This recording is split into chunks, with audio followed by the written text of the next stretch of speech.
Tansel, thank you for joining me and hanging out with me. It's lovely to have you in this conversation that we're going to have today. So we're going to be talking about the impact that memory has on our stress management and how they work together. But before we kick off, would you like to just tell us a little bit about yourself and how you came into the space of the mastery of memory?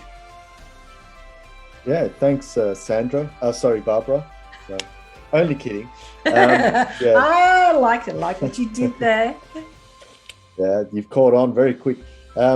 Basically, I'm what they call a memory expert. So I help people with their memory.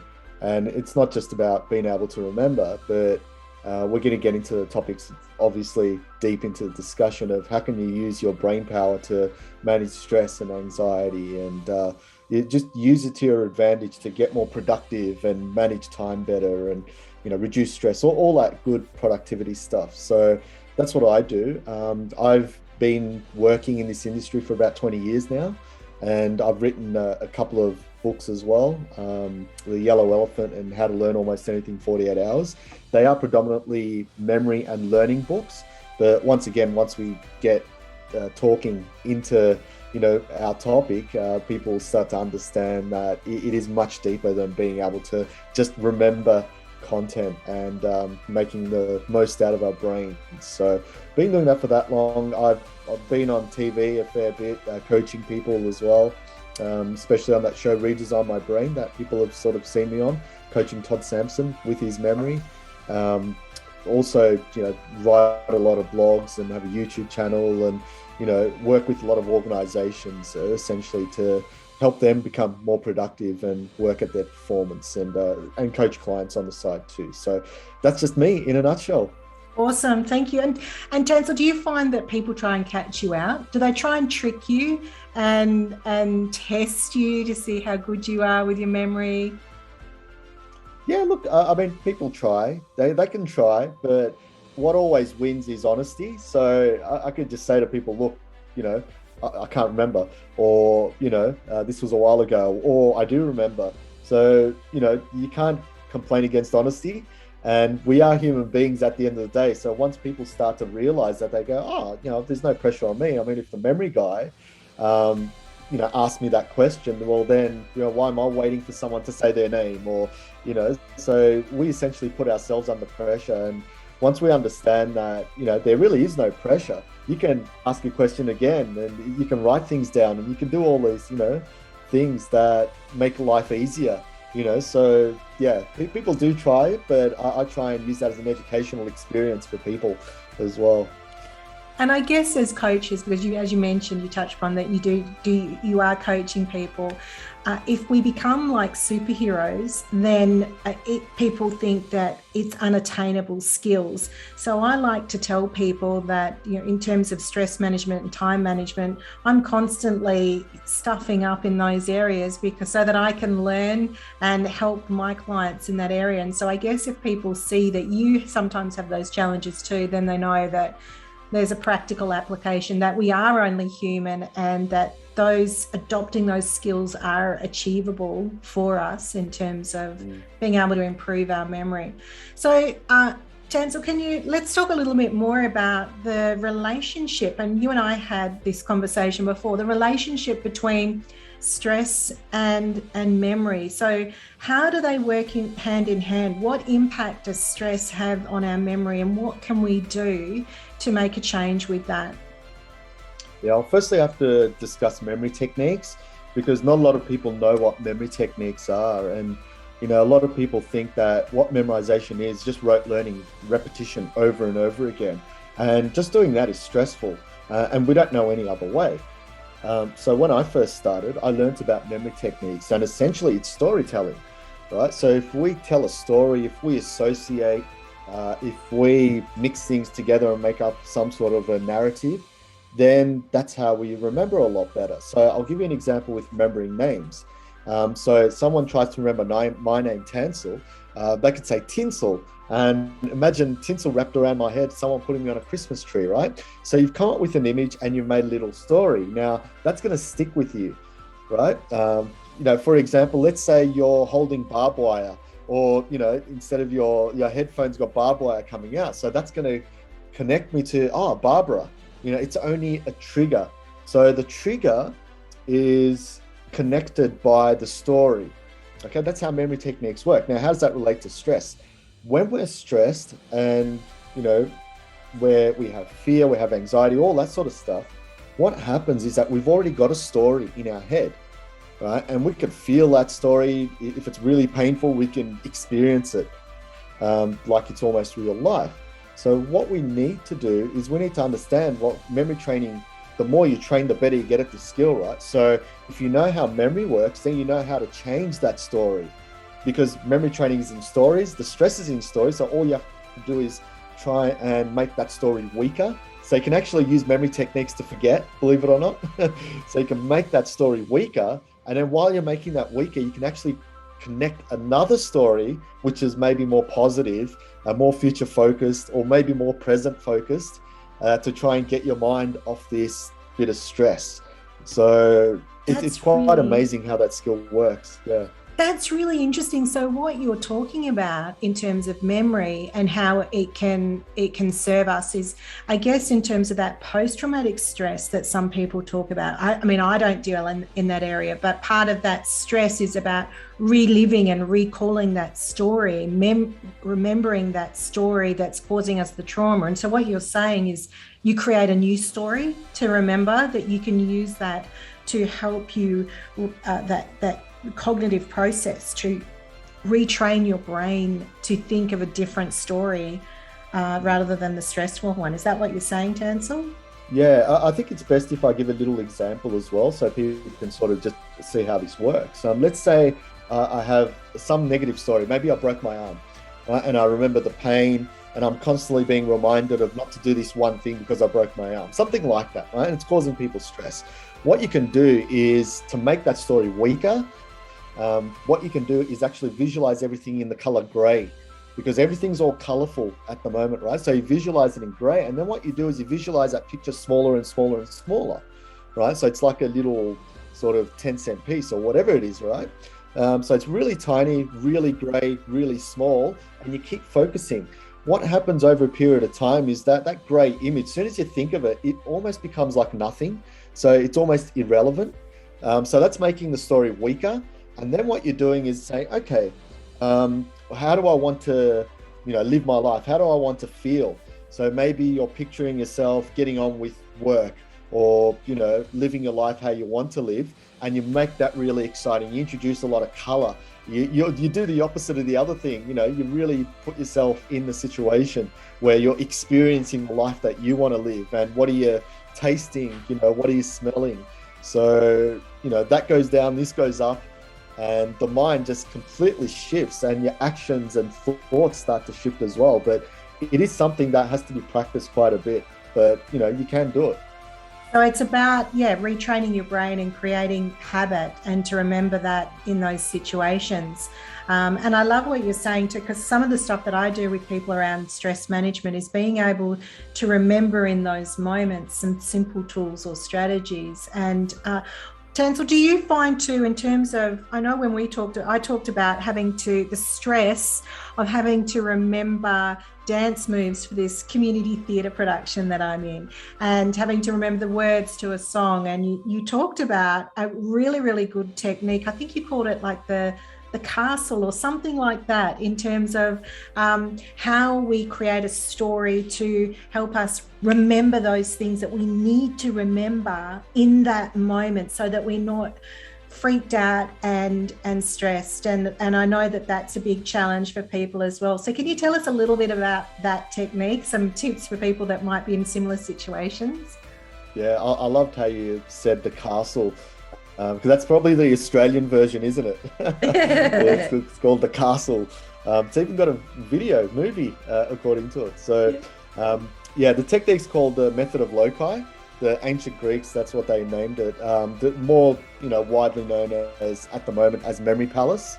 So That's where you probably got the castle from. Yeah, I knew there was something, some relationship between Connected, the two. but I like castle better. Yeah, I like the Australian connection. So anyway, how this works is a method of loci, or what you do is you have locations, right? Particular locations in a route. So if you're going from one spot to another, and along the route you have items to remember being associated onto them. So I'll give you an example.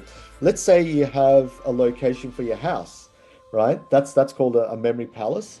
And then your first location starts from the front of your house, and you keep going all the way towards the back and connecting items to it. So for example, my house, my first location is my front fence. Then the second one is my front door. And then I open my front door and I've got my living room. So I might say couch, right? That's my third location. And then fourth location, I might choose the TV in front of me. So it's just locations that are in order, right? And you can have unlimited amounts of these, right? So at home at the moment, I've got around 60. I've got 300 just walking down the street. You know, I go into the petrol station and there's the Bowser, there's the, you know, the chip section, the drinks, the customer service. So you can create your own, right? So, and then what you do is you memorize items to be remembered on here. So if I use my house, for example, and I'm going to remember a talk, right? My talk starts with maybe an introduction. So I connect the word introduction or create some sort of a story context around that with my front fence. So maybe I'm introducing myself to the front fence and neighbors are looking and going, who's this crazy guy? You know, shaking hands with the front fence, right? And the stories, the crazier they are, the easier it is to remember as well. So, you know, it's imagination that's really the key here. Then the second point might be, you know, my talk talks about maybe memory techniques, right? So I could just picture maybe someone throwing a plastic brain at my front door, or maybe a real brain, right? And open the door, there's brains everywhere, right? And the third location, which is the couch, it could be, you know, maybe short-term memory. So maybe I just picture a short couch, right? The couch has gotten shorter. I was like, how did this happen? Right? So all you're doing is you're associating key items to remember onto those locations. And when you want to remember them, you go back into those locations, you go, okay, what was happening on my front fence? Oh, I was introducing the introduction, right? Second location, the door.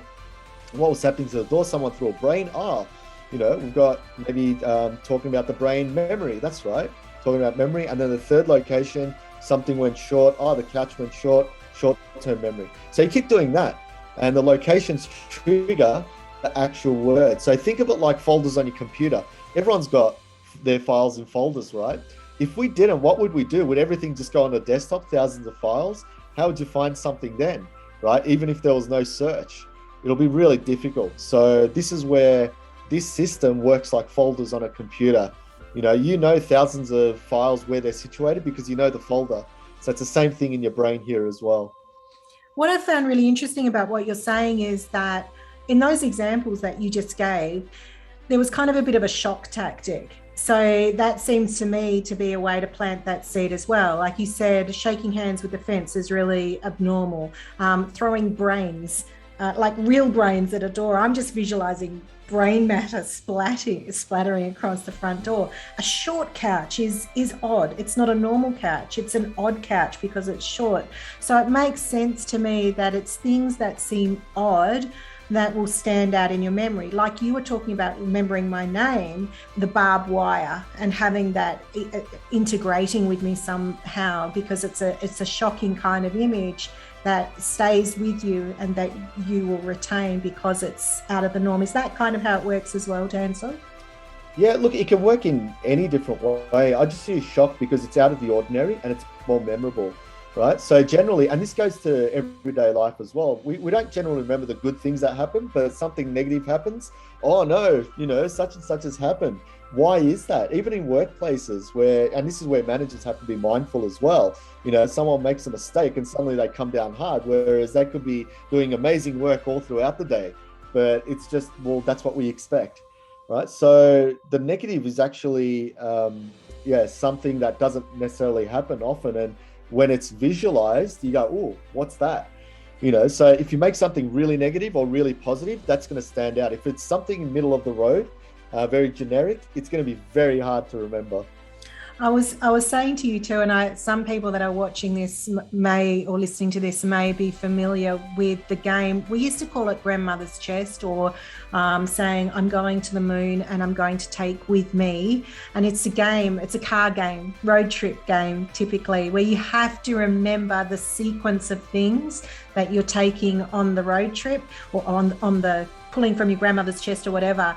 And it's interesting, my husband and I used to play it all the time with road trips, and then we'd compare notes with each other of how we were able to stay in the game and stay in the game.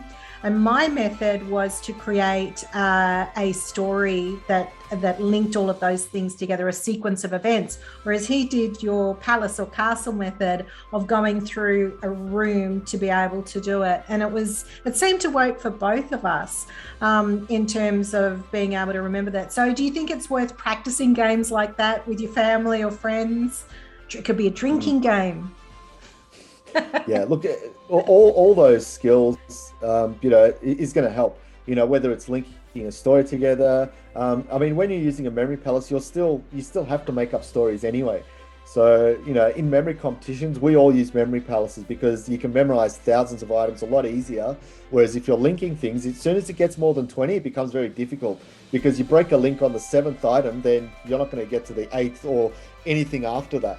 But memory palace, you could put 2 items in each location, and let's say you've got 100 locations, you can memorize 200 things. But if you forget the 3rd item, you could still remember the 5th and 6th and so on.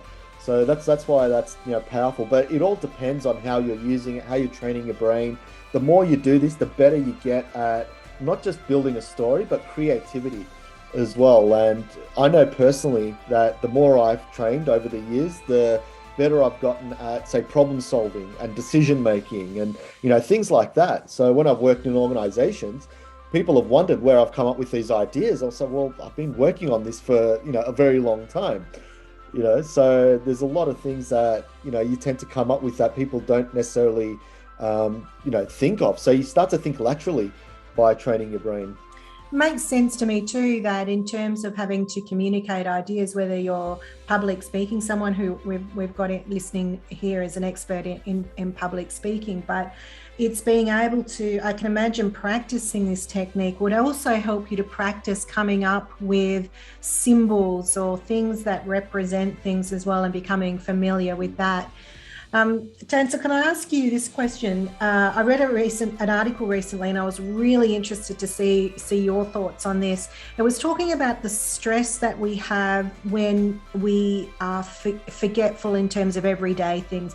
For example, and I've experienced this stress, when you've parked your car somewhere and you can't remember where you've parked it in a massive parking lot, say at the airport or somewhere, and you're spending forever trying to find your car. And what they were saying in the article is that we're not being present and mindful and observing things. And I guess it's the symbols, the stories, the placement, how we got to that car park, remembering the story of getting there. Because we're not being mindful and observant in that moment, we're not retaining that information that serves us later on.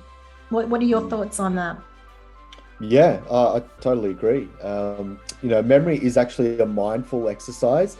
If I don't use the techniques, I'll forget, right? If I go into a room of people, they say their names, and I haven't switched on that, turned on that switch to say I'll have to use memory techniques, I'm just going to forget, right? So it is a mindful exercise, and being more mindful and taking time to tune out and, almost like meditate in a way. You can actually use memory techniques to meditate by going through your locations and things like that, which helps you become more mindful. So I do a lot of coaching around mindfulness, and that is something that helps you turn on the ability to use memory techniques, because if you don't know, you don't know. You're just going to go about doing things automatically.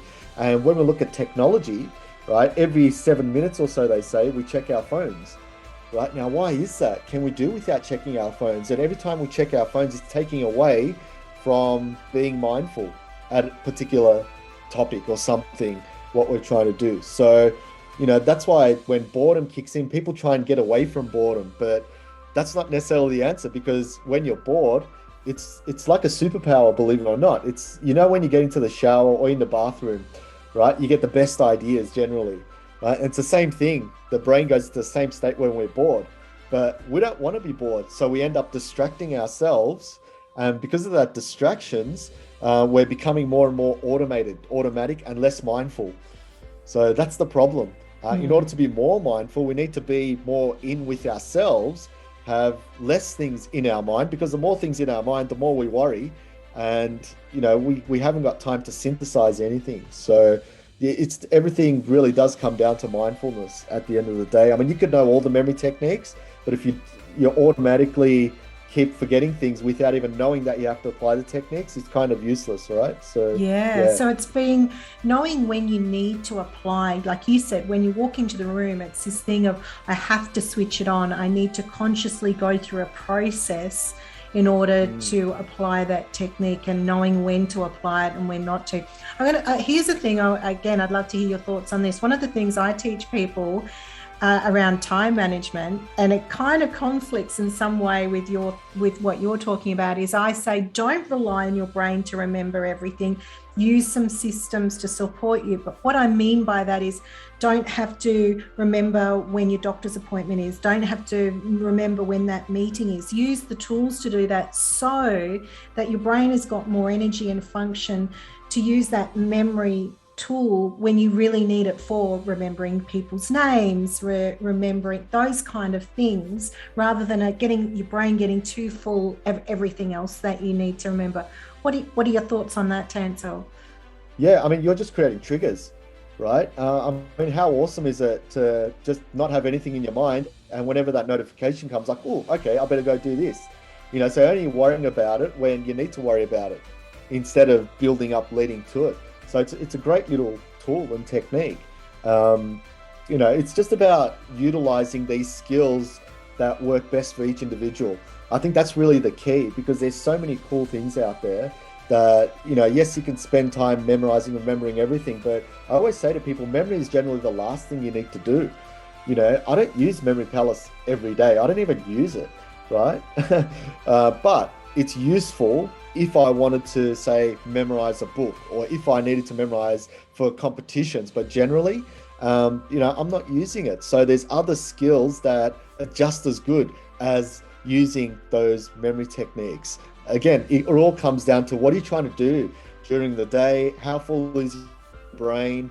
Because time management is about energy management. How are you conserving energy? How are you using energy? All of that stuff. So that's how I look at memory, in terms of, how does it fit in your daily life, and how can you make the most out of it, rather than going counterproductive. Because you can look at memory techniques, and I usually have a lot of people saying, I've tried this technique, tried that, it's not working, blah, blah, blah. I'm like, well, you're overusing it. It's counterproductive. You can just listen and take notes. You can just do nothing and relax your mind as well. The world's not going to end. So it's just, people don't know how to use the skills. And I guess that's why I coach the techniques and systems, so it can not overburden people, but people can actually use it as a superpower, more so than, I'm now overburdened by all this knowledge. Hopefully that makes sense. Yeah, it does. It totally does. And it reminds me of a conversation we had as well, when you were talking about your coaching, and you said that that people come to you with a problem, but there's something else underlying, and that's not uncommon for coaches. People, or even doctors, people say, oh, I've got a sore toe, but it's actually that they've got diabetes, and so it's looking at the root cause of the problem. And so people sometimes, you mentioned, people come to you with memory challenges, but when you're actually talking to them and digging deeper, you recognize it's not a memory issue. There's other things that are going on. Can you give us a bit of insight, Tansel, in terms of what some of those things might be, or what things you can recall with clients that have impacted on them being able to utilize those memory tools?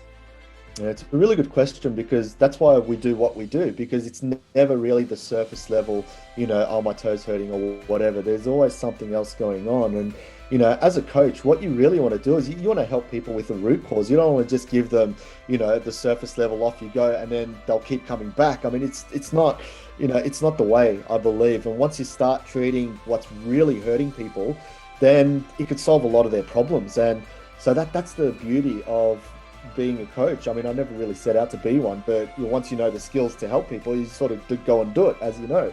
So a few of the things that people have come to me for really is they said things like, Tansel, I've got a really bad memory. I need to be able to pass this professional exam. Like one was for the bar. And it's like, how can I do it? So as I probed deeper and deeper, it turns out this person wasn't sleeping.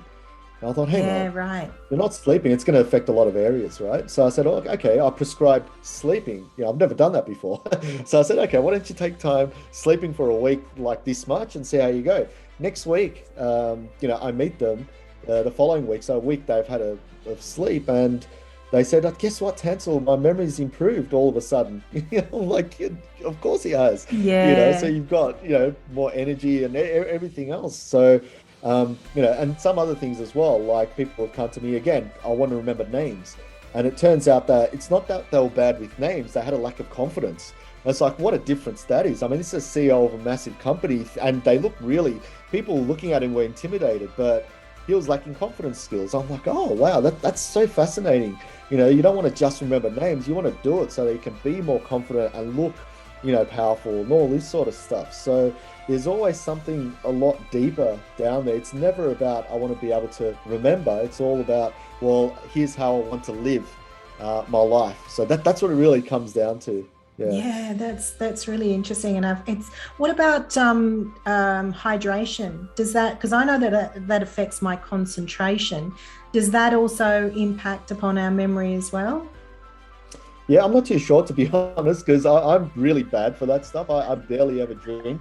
I mean, I've got something here in front of me, but yeah, I'm not really good at it. Of course, hydration, I mean, more oxygen, right, into the brain. So that would definitely make a difference. And I know in competitions as well, we generally drink a lot of water and eat lots of seeds and nuts and things like that to actually help your brain. So yeah, I would say, I mean, it's almost digging into common sense, really. You eat and drink right, then you're going to see a bit more of a benefit there as well. So yeah.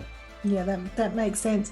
And for those of us that are working in areas where we might be experts in our field of work, I know for me, the things that I can't remember are the statistics of things and where that information came from. So it might be 78% of Australians that did a psychological study in 2015 found that memory was the best tool for their time management. I will never remember the year, the percentage, but I wish that I could pull those facts when I'm on radio or something like that. I end up saying, research has shown that a higher percentage of people, I remember that information, but I wish I could remember the exact figures. So can you give me a tip, Tansel, in terms of how I might link those numbers into a story to help me remember in the moment? Yeah, I love this sort of stuff because I mean I get on radio quite a bit and TV and when you rip out things like that and research and they go, wow, this guy knows a lot, and you're sort of laughing to yourself going, I just memorized it before, so it really is quite easy. However, there is a technique and systems in place. So there is a system to remember numbers. One's called the major system as well, and the major system essentially is you pre-memorize numbers from 00 to 99. So 17 could be a dog, 71 could be a cat, 78 could be a cough.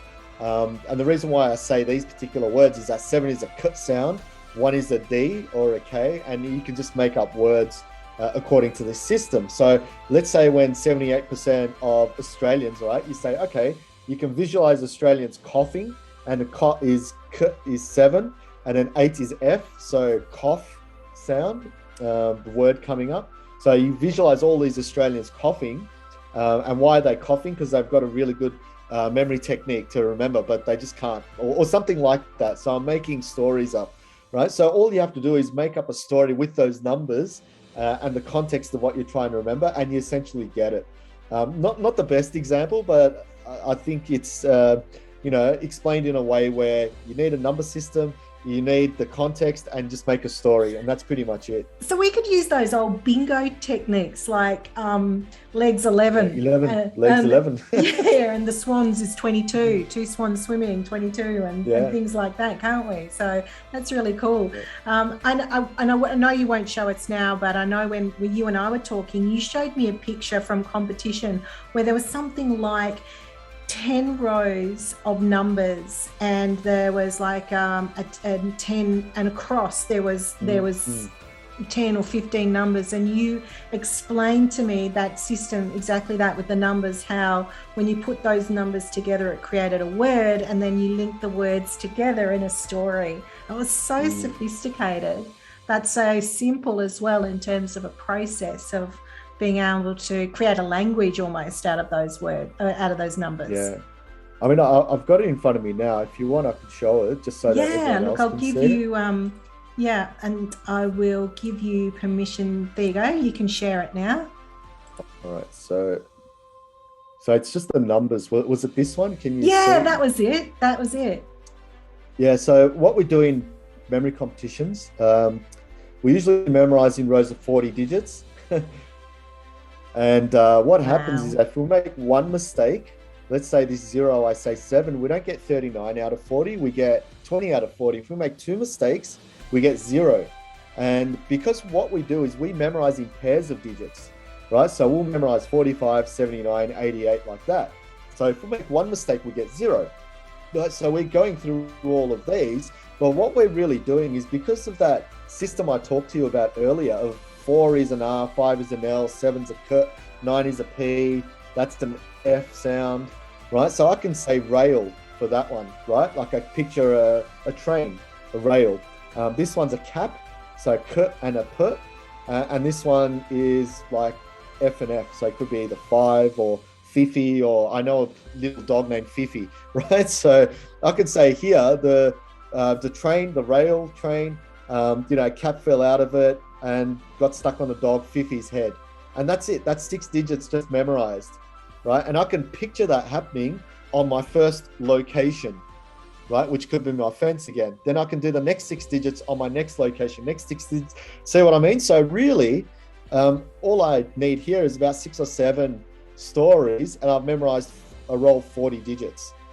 So you could see that is a strategy, and the strategy works with storytelling. Once again, and we know that if we can use storytelling, the more and more we train it, we get better at it, the more we can use it to everyday, like managing stress, as we talked about earlier as well. So training a memory's got amazing parallels to what we want in life. Yeah. And I think, and again, in the context of stress, knowing that you've got this backup where you're able to remember something as a backup in case things aren't there for you when you need them, I think is a tremendous tool as well.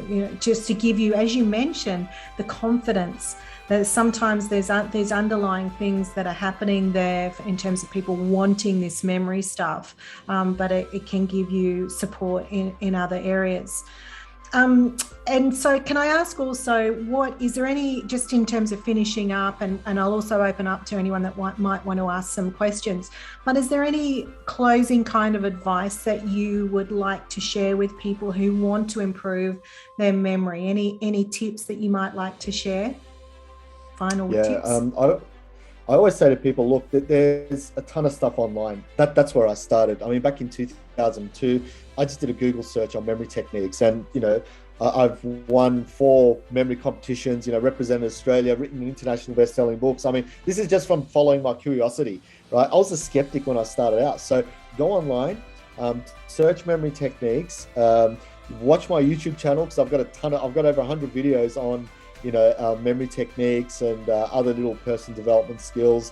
Jump on my website, tanslilo.com. I've got a heap of articles on there you can actually read about memory techniques as well. But most importantly, practice the techniques. Don't just learn the techniques, practice them, because that's how you're really going to learn. Knowledge isn't the most important bit here, it's the practice, because the more you practice, the more you'll fail, but then you can fix that failure and say, okay, maybe I can try it this way. And the more you do that, the better you'll apply it into your everyday life. And that's how I learned. I made a ton of mistakes over and over again. But it's just persistence. And if you persist for long enough, you'll see the absolute difference from there. So that's my advice. It suggests to me too that what you're talking about is forming new habit in that process. By practicing, you're forming new habit in terms of the way that you address things and approach things. It doesn't look like we've got any questions in the Facebook Live. Anybody who's watching live now, last opportunity, any questions that you would like to ask Tansel before we finish off? You can either type it in the chat or open up your microphone. Give them a minute or two. Tansel, can you also let us know while I'm just waiting for them? Janine has just said, I'm in a speech contest and always have trouble remembering my speeches. And I can imagine too with contests, there's that added stress. In addition to the Palace technique, is there any other things that any other quick tips that you could give someone like Janine in terms of managing in the contest with her speeches? Absolutely. I mean, I train up speakers all the time, and having run TEDx events previously, I used to train up half my speakers in remembering their content, so much so that it looks amazing when they're being filmed for the TED videos. And it's not so much about remembering the content. Yes, some people have a ton of words in there, a lot of context, but what you can do is pretty much the technique that you were using for that when you're in the car is linking words together. And what I usually tell people is, people come to me with 6-page scripts for their talk, and I end up sort of ripping them apart saying, you're not going to memorize 6 pages, right? But what you can memorize is the key components of this talk. So 6 pages sometimes equals maybe 6 parts to it. So you just remember the key points of that part, right? There might be 6 things, and you connect them into a story. And then what you do, if you need to remember specific words, as Janine was asking there, then you connect those specific words to that part in that sort of order. So for example, I mentioned introduction before. Let's say in the introduction, you want to remember, talking about your own personal journey. Then you say, okay, I'm introducing myself to the fence. I'll use that again, right? And then suddenly the fence took me on a journey to somewhere.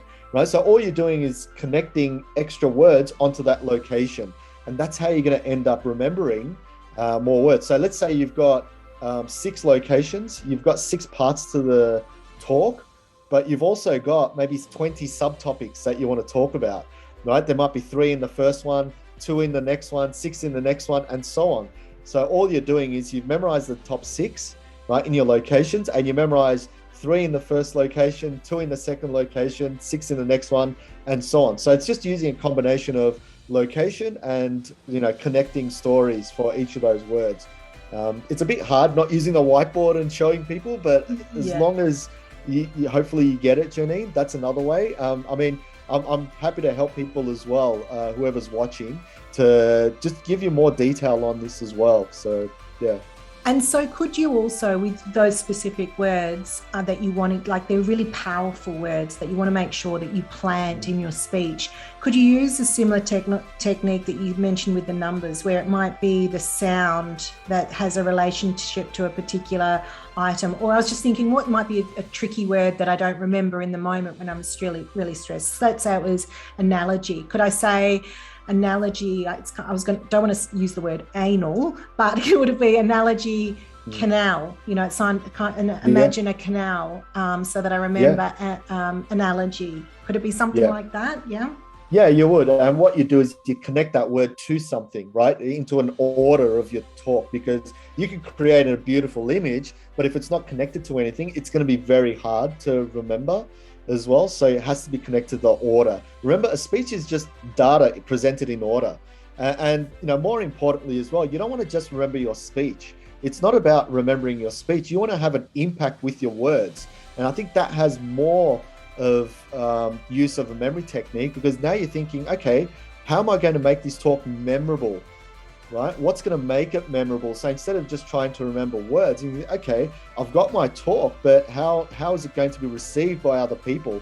And the more you train your memory, believe it or not, you become a better speaker because you know what works for other people now and what's going to connect rather than what's not going to connect because you've done your training. So that's another thing to look at. And when I train up my TED speakers, I always say to them, look, park yourself on the bench and look at what's the message to them. How are you going to change their lives? How are you going to make them feel? You know, it's not necessarily about the words, but how you connect with your audience as well. So obviously, if you know your audience, that's, you know, from speaking skills, we know about that. But what impact are you going to have with your words? And once you know how to do that in a story format, then you've got a really powerful, engaging, presentation. And you make a good point about how your speech is memorable, not just you remembering it. And what's common is storytelling, like telling the story, not just telling the information and the facts. And that's what people often remember the most about you, the speech that you make or the things that you tell us. Cool. Thank you, Tansel. So if people want, you mentioned you've got a YouTube channel, you mentioned you've got a website. Can people buy your books on your website as well?